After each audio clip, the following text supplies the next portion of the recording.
And those 6 female jurors have wrapped for the night, but they'll be back here at 9 a.m. tomorrow morning. They're going to be on the 3rd floor of that courtroom deliberating about this case. Now, their first decision as a jury tonight was to ask for a list of all of the evidence, a clear sign of how very seriously they're taking this.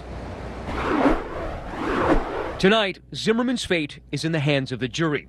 The 6 female jurors, 5 of them white, all but one mothers, asking the judge late today for a list of all the evidence. The last word in the trial was from the prosecution. To the living, we owe respect, but to the dead, we owe the truth. John Guy mesmerizing the jury, his voice alternately soaring. Why is he lying? And whispering. Not being able to ask Trayvon Martin to step forward so I could put my hand on his shoulder. God, I'd love to do that. Casting this as an historic choice. Your verdict is not going to change the past, but it will forever define it. Telling them Zimmerman's claim of self-defense is a lie, and the responsibility for the shooting began when he left his car and started following 17-year-old Trayvon Martin. This case is not about standing your ground. It's about staying in your car. Zimmerman's attorney, Mark O'Mara, started his closing by introducing George Zimmerman. You might have an impression of him because he's sitting at the defense table.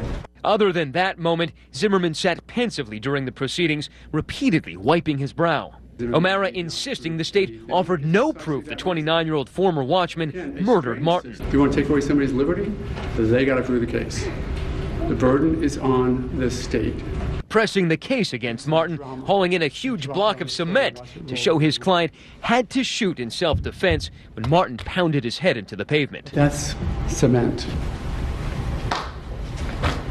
That is a sidewalk.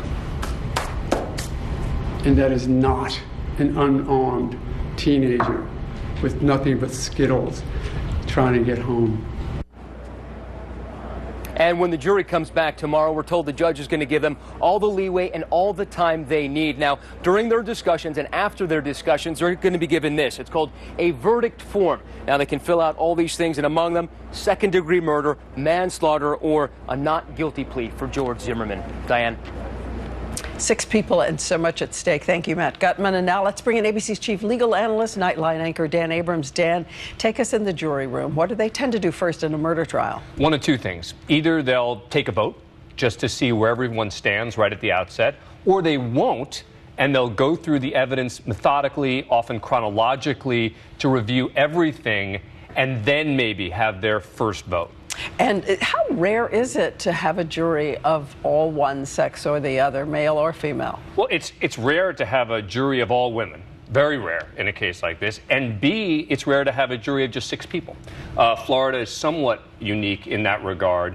If it's not a capital case, then you can have 6 people in a criminal case. Most of the time, you only see that in a civil case. So you want to go out on a limb on how long they're going to take when this verdict might come down? If there's not a major split, if there's not a holdout on the jury, I would expect a verdict maybe tomorrow afternoon.